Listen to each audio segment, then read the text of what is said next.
All right, everybody. I'm going to be talking about what happened at court yesterday.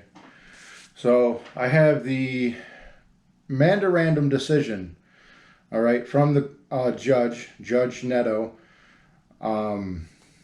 It's not good. It's not good. Um, Judge Neto took away my constitutional argument. So he did that by stating, as a threshold matter, the court must decide or determine whether the defendant's conduct is expressive conduct to invoke the First Amendment, and if so, the rights that follow therefrom.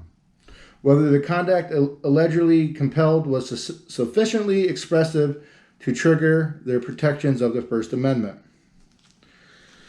So, the judge says, upon examining the individual's behavior in an effort to determine the existence of expressive conduct, he basically says that I cannot use the First Amendment.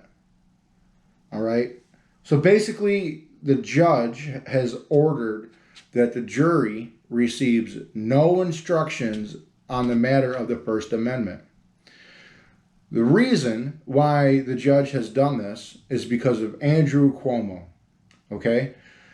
They know that I have a rock-solid case with the First Amendment protection.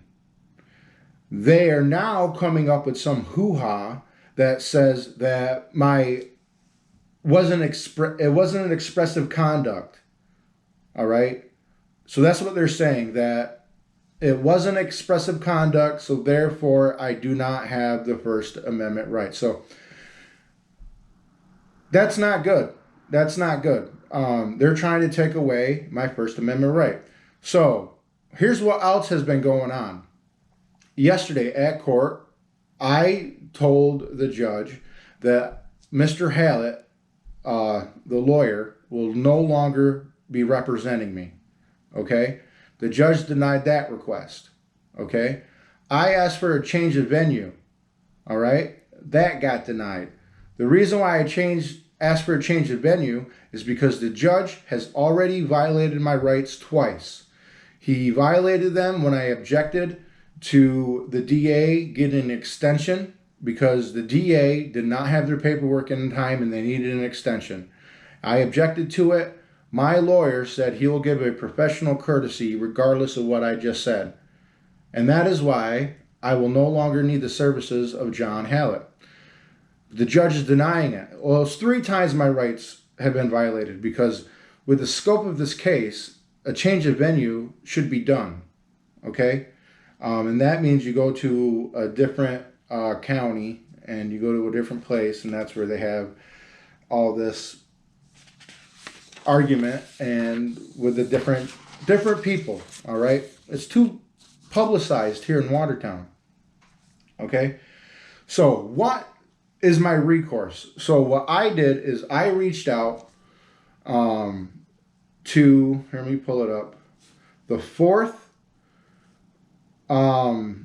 division or appellate division, the 4th appellate division. So let me pull that up. So the 4th department, the appellate division. Okay, so what these do is these people are above the judge and they're about decisions. Okay, so I've reached out to the correct people, but because it's the weekend, who knows